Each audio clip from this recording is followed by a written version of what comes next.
A taunting message printed on a mainframe in 1971 quietly launched an arms race that turned pranks into seven-figure extortion. This is the story of malware moving from prank to payday. We trace legendary outbreaks and the lessons defenders still use. Start with a taunting message printed on a mainframe console in the early network era.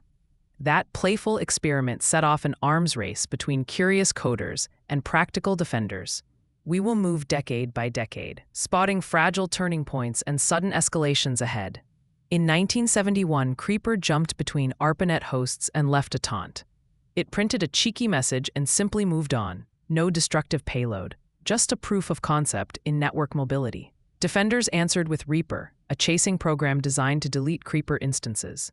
That early chase defined antivirus thinking, code fighting code in the same environment. Small experiment, big implications. And the next decade expanded the stage dramatically. By the early 1980s, consumer machines entered the story with floppy disks. A teenager built Elk Cloner to spread when people swapped disks and to display a poem after many boots. It felt like a prank, but proved personal computers could propagate code. A few years later, Brain hit IBM PCs through boot sectors and tried to hide traces. Those incidents mixed mischief with stealth and set a pattern for future threats. The 1990s saw macros and email become attack highways.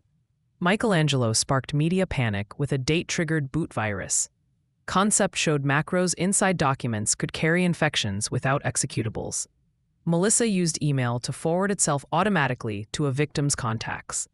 I love you posed as a love note and caused billions in damage. By then, social engineering had become a core attack tool, and signatures started lagging behind fast variants. Broadband turned local nuisances into global storms in the early 2000s. Code Red defaced websites and attempted a distributed attack on government systems. Slammer doubled infections every 8.5 seconds and knocked out ATMs and airline booking systems. Blaster and Sasser spread through exposed Windows services without user clicks. Those outbreaks taught a hard lesson. Unpatched internet-facing systems can explode in minutes. Administrators learned to patch faster, but gaps persisted.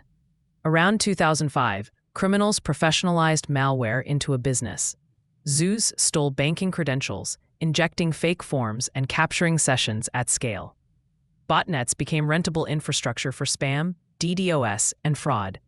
Exploit kits automated browser and plugin attacks, turning benign web visits into infections. The economics shifted. Low risk and high reward attracted organized crime, and defenders built intrusion detection and segmentation into their toolkits. That market set the stage for even more commercial models. Stuxnet in 2010 raised the stakes to state-grade sabotage. It chained multiple zero-day exploits and used valid signatures to run silently. Its payload sabotaged industrial centrifuges, proving malware could change physical processes. Nations watched closely, and criminal groups borrowed advanced tactics like rootkits and stealthy lateral movement.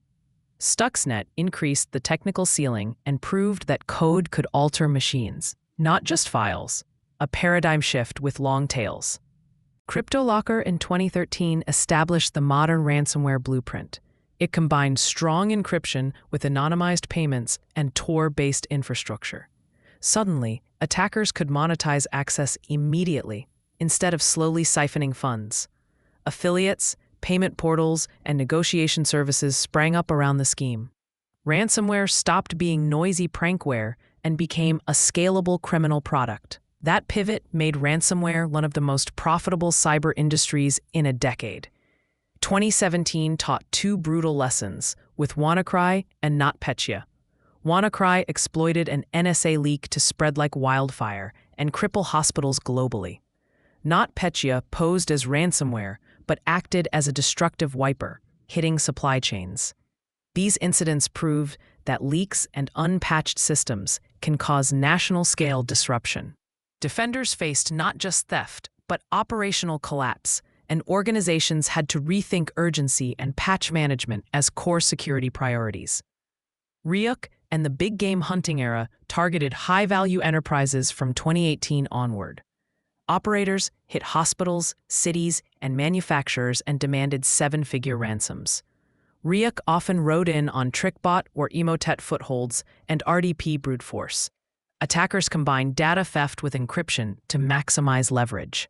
The FBI and CISA repeatedly warned about these campaigns. That era professionalized extortion and made ransomware negotiations a high-stakes business. Despite flashy headlines, attacks follow a familiar playbook of steps. Initial access moved from floppies to phishing and exposed RDP. Execution now favors living-off-the-land tools like PowerShell and WMI. Persistence leverages scheduled tasks, services, and stealthy registry hooks. Lateral movement uses credential dumps. Pass the hash and Active Directory abuse. Command and control hides inside cloud services, Tor, or fast flux DNS. Those repeated steps make frameworks like MitirAttack invaluable for defenders. Criminal groups organized like tight enterprises with brand recognition. Maze, Revil, Conti, Darkside, and Lockbit became notorious names in extortion. Some ran public leak sites to pressure victims into paying quickly. Colonial Pipeline proved infrastructure could halt from a single breach. Law enforcement and sanctions targeted payment channels, but markets adapted fast.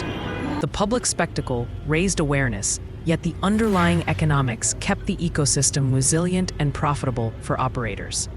You don't need a magic box to stop most attacks. You need consistency. Patch internet-facing systems and prioritize known exploited vulnerabilities. Segment networks to reduce lateral movement and blast radius. Enforce phishing-resistant MFA for remote access and admin accounts. Maintain immutable offsite backups and test restores regularly. These habits frustrate attackers far more than any single flashy product. Do them consistently, and you will dramatically reduce your exposure. Detection must focus on behaviors rather than file signatures alone. Deploy EDR and XDR to observe suspicious PowerShell chains and credential dumping tools. Hunt proactively for anomalous lateral movement and abnormal service creations. Use email sandboxing and DNS filtering to block campaigns at the perimeter. Monitor egress for large transfers and unusual destinations to catch exfiltration early. With good visibility, incident response teams can contain intrusions before encryption begins. People are both the weakest and strongest link in security practices. Realistic phishing drills teach staff to spot crafted baits. Pre-stage incident response teams, legal counsel, and PR contacts before crises arrive. Run tabletop exercises simulating ransomware and supply chain compromise scenarios.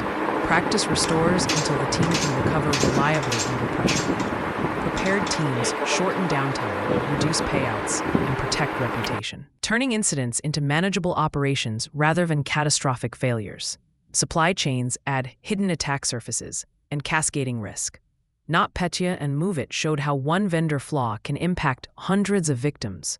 Require SBOMs, continuous vendor posture monitoring, and contract clauses for breach notification.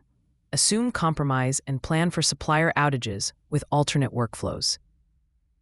Visibility into vendor access and tight credential controls reduce unexpected lateral movement. Treat third parties as extensions of your network and secure them accordingly. AI will amplify both attackers and defenders in coming years. Attackers will use AI to craft believable phishing and to find weak configurations quickly. Defenders will use AI to surface anomalies and accelerate response playbooks. But fundamentals still hold. Phishing needs a click, and privileged accounts remain the key to lateral movement.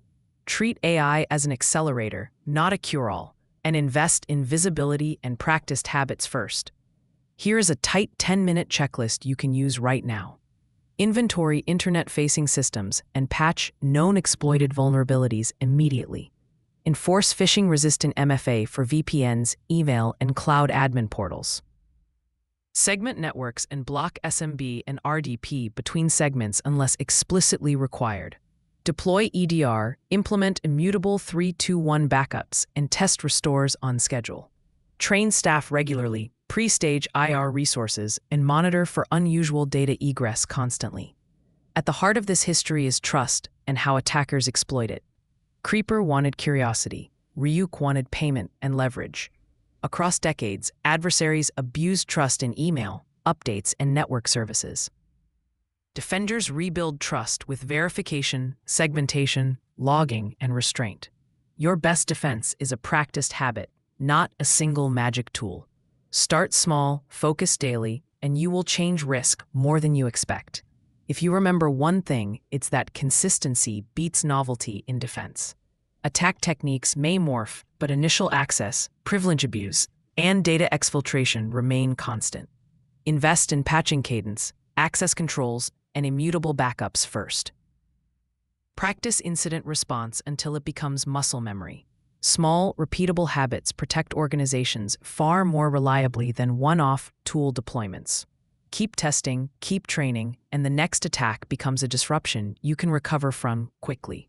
If this overview helped, like and subscribe for more cybersecurity history and practical defenses.